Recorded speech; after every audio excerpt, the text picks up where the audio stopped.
Hi, I'm Julia Carrera for the Institute for Innovation and Economic Development. Today we're speaking with Daniel Plon, founder of 3 to 430. So Daniel, what can you tell us about 3 to 430? How did you come up with the idea? Yeah, 3 to 4:30 is a way of we facilitate short timed introductory phone calls between people looking for work and people looking for workers. We're going to start in the hospitality sector and then see what happens from there. But I was volunteering in a food pantry. This was several years ago. And after the food pantry, I would go to a restaurant and I would, drink my cappuccino and look for jobs. And one day I saw the executive director of the food pantry, and she introduced me to the restaurant owner because she knew I was looking for a job, and then introduced me to the hiring manager. And just from a conversation with him and his hiring troubles, and after doing a lot of research into what was already out there, I came up with this idea and started trying to make it. And that was a few years ago. And what has your experience been starting a business while being a student? It's tough. You're kind of juggling more. I mean, it's self-imposed, obviously, but there are times where oh, it'd be great if I could just focus on one or the other. Mhm. Sometimes I just get so absorbed into, I'm making a prototype right now. So sometimes I just get so absorbed into that. I don't really want to stop and do my homework, which I need to do. Um, but yeah, it is, you just got to be better at time management, which I'm still improving on. You plan on participating in Startup Challenge this year. What are you looking forward to about the experience? Just all of it. I've never been a part of something like that.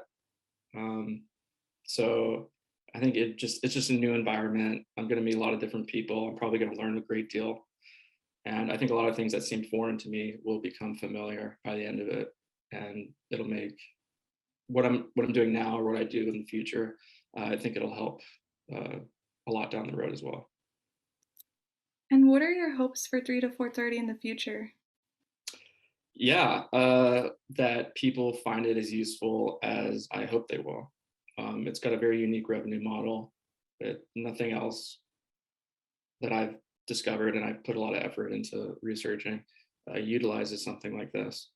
So, and I think it's more about connecting individuals than it is about connecting employers and potential employees.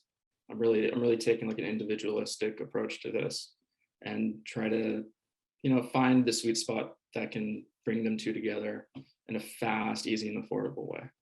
What advice would you give to other students who are interested in starting a business? Don't give up. I think I've given up on this a dozen times already, but I keep coming back to it. Uh, just if you come across an obstacle, think just don't take it on the chin. Just you can take it on the chin, but keep going and not blinded by. I think what happens to a lot of people when they start a business or people who have invested a lot of time and energy into one, um, they can be kind of blind to certain realities that they're going to come across, precisely because they don't want to have lost all that time and effort in vain.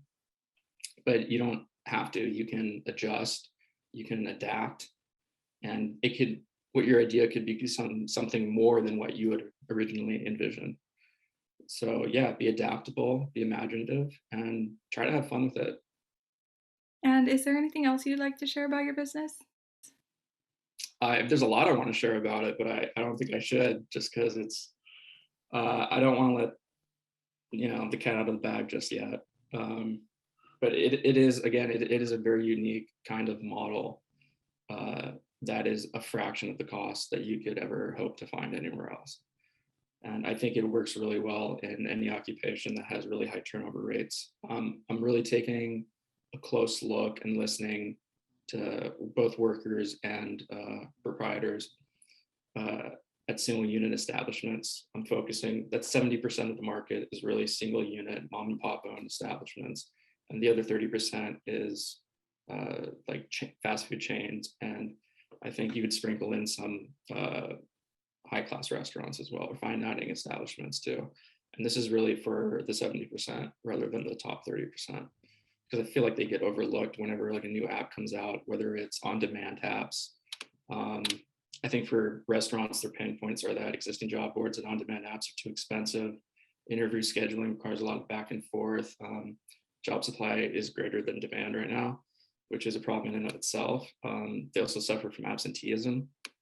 And for restaurant workers, 70%, 76% of employees want to leave the industry because of low pay and wage theft. They're overworked, unpredictable schedules, there's limited growth opportunities or job security. There's a slow application process and lack of agency. So there's, I think, a strong psychological component to this as well. And I'm going to integrate that into the app and how people use it. Okay, well, thank you so much for speaking with us, Daniel, and we look forward to seeing what's next for your business in the future. Thank you so much. I appreciate it.